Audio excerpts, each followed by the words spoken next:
وعليكم السلام ورحمة الله وبركاته.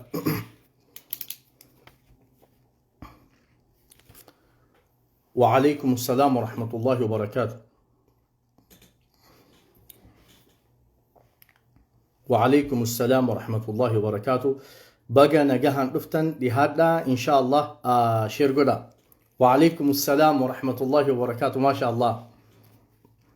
وعليكم السلام ورحمة الله وبركاته.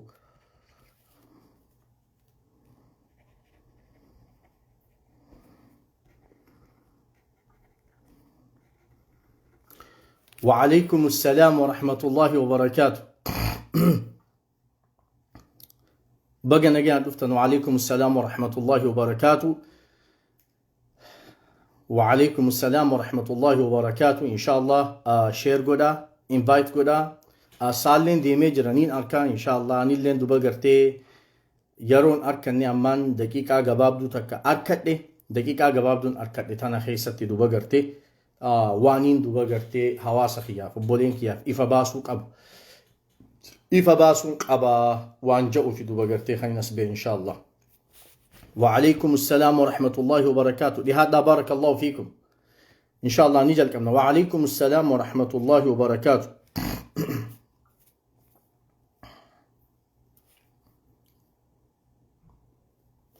وعليكم السلام ورحمة الله وبركاته. وعليكم السلام ورحمة الله وبركاته. ربي سنها جالته ما شاء الله. ربي إساجت كان جالة تنيف إسنها جالته ربي سنها خبج. وعليكم السلام ورحمة الله وبركاته. وعليكم السلام ورحمة الله وبركاته. ربي سنها جالته إن شاء الله. وعليكم السلام ورحمة الله وبركاته. وعليكم السلام ورحمة الله وبركاته. ربي سنها جالته يا دا مراد خيس ربي سنها قوتو obboleeyyan keenya warreen ammallee biyya saawdii keessatti rakkachaa jiran saawdii qofaa miti biyya yaman keessatti liibiyaa keessatti akkasumatti jabuutii keessatti soomaaliyaa keessatti liibaanos keessatti bakka adda addaatitti warreen rakkachaa jiran rabbi subhaanahu wa ta'aalaa ammumatti dirmatee fi nagayaan gama biyya isaanii nu haa galchu. du'aa'ii hedduutu nagayaa jira gama keeysaatiin dhaamsa hedduutu gama keeysaatiin qabaa jira duba gartee hangaan dandahutti kaniin deebisuu dandahuuniin deebisa kaniin deebisuu hin dandeenye obboleen keenya warreen du'aa'ii dhaammatan marti keessan duba gartee rabbi isin haa gammachiisu rabbi yaadaa muraada keessan isiniif haa guutu rakkoo mara hunda duba gartee rabbi isin haa furuu isiniin jechaatiin inshaallah gama waaniin dhufeefitti أتش ديما جتشودا. أعوذ بالله من الشيطان الرجيم. بسم الله الرحمن الرحيم. الحمد لله والصلاة والسلام على رسول الله وعلى آله وصحبه ومن والاه. أما بعد خبجمتو بولين إسلاما. السلام عليكم ورحمة الله وبركاته. ربي سبحانه وتعالى يرومرة نما حق أفولت نما حق أقبض نما حق أجل ديم نما حق أفجأو نما حق أفار كخن ربي نها تاسسو سبب منيس حقني خربيتي مالي خانما تكاتيمتي يجو واني حق أدبنوف ربيتو مكان إسا حقان أبتي حقاف دجي في سمي تنأومي حقاني ربي سبحانه وتعالى جنتا في عذاب اللي أومي إساتو أبا حقاتي وان إني حق أجالتو حق أدبن مالي أبلو حق أدبتانون هاجاني في متي جالنا ما بربادو في الليمتي ديگر سنما بربادو في الليمتي دوبا قرده إن شاء الله ويتان جمع تدوريتيات التسينو قويا خليسا قلقلة أكنو براتبتي قلقلة زاء سقلي في چنا AMI رتيچول زاء سقلي في چنا AMI تورا نبرة مخريبة سالاني برو تكان دكتور أبي بريسي فولا فيسبوكا خيارتي متأنسي جتشول برروسان دوبا قرتي أنا تبريسي أنا علي سفياني تبريس جزين أني بريسو خانا ياد خيارت إركتي أكان نتاها جئي أمانورت إركتي أكنا فكاتي فودي بريس ويتان بريسو خان نم تكالي بكبوئي بريسين إفمان بكبوئي بريسي مالي وانين فيسبوكا خيارت أوفو وانين فيسبوكا خيار خانرت نانيسو أنوماتو اتقافتما qabaa jechuudha. Barruun tuni waan duba gartee Dr. Abiy galatoonfatu ilaalchiseetiin fuudhee barreessee jechuudha. Sababni itti barreessuu danda'eefi gaafa rakkoon obboleeyyan keenya biyya Saudi Arabiyaa keessatti isaan mudatanirraa jalqabee guyyaa san torbaan lama duraan afaan nagayaatiin akkaan amanutti ni tahaa jeekkaan yaadutti kabajaan akka duba gartee ummata amma rakkachaa jiran kanaaf dirmatan, ummata amma mana hidhaa keessatti dararamaa jiran kanaaf, ummata mana hidhaa keessatti namummaallee hanqatee duba gartee bakka zibaalatti darbamaa jiru kanaaf, ilmoo xixiqqoo mana hidhaa keessatti dhalachaa jirtu, dubartii mana hidhaa keessatti da'aa jirtu, haadhaa fi ilmoo mana hidhaa keessatti addaan bahaa jirtu, daa'ima xiqqaa beelaan mana hidhaa keessatti dhumaa jiru kana kun na dhukkubseetiin akka namaa tokkotti na yaachisee yeroo ammaa kana keessatti jaalannus jibbinus fudhannus fudhachuu baannus mootummaan Itoophiyaa namni amrii mootummaa Itoophiyaa harkaa qabu isaanii waan hin amanuufi duba gartee mee yoo gama kanaan furmaanni arkame je'eetiin gaafadhee barruu takka barreessee jechuudha. Alaa kulli haalin alhamdulillah fadlii rabbiitiin tola rabbiitiin rahmata rabbiitiin haa xiqqaattu haa guddattu furmaanni arkametu furmaanni arkame furmaata kanaaf anaami kasababate furmaata kanaaf ani watakkalleen goon ani waanin hojjedhe takkalleen qabu duba gartee maqaanaan hin mallillee fudhachuun barbaadu ani ummata rakkachaa jiru saniif akka narraa eeggamutti akka nama amantii baratee jiru tokkotti akka nama saba sanirraa dhalatee jiru tokkotti waan narraa eeggamu dirqama kiyyaan behe malee barruun an katabe saniitiitu ummata sanillee duba gartee hidhaa baasee je'ee hin amanuu jechuudha.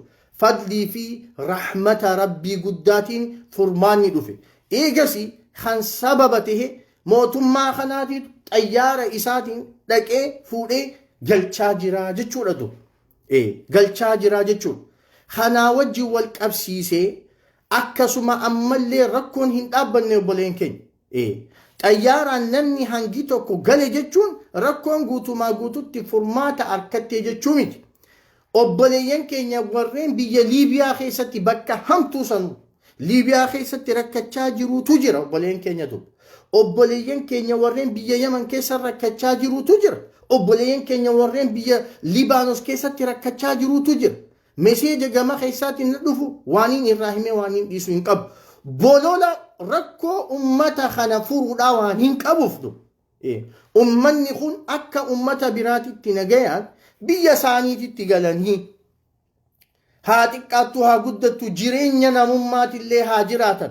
Rakkoo amma keessa jiran kana keessaa bahanii biyya isaaniititti galanii akka namni jiraatutti haa jiraatanii waaniin amanuuf bolola waan kanaa waaniin qabuufiin galatoonfadhee aboo rakkoo ummata kanaa hatattamaan dirmachuu keessaniif kabajamoo Dr. Abiy Ahmad Ali galatooma ammallee rakkoon teenya tun furmaata hin arkanne guutuutti hin arkanne rakkataa hedduudhaatiitu iddoo akkanaa jira jee barreessee barruun already screen capture godhamtee feesbuuka kanarra hedduu facaatee jirti namoo arka waaniin dho'isu takka illee hin qabu jechuudha. Gaala dho'isuun hin taatu.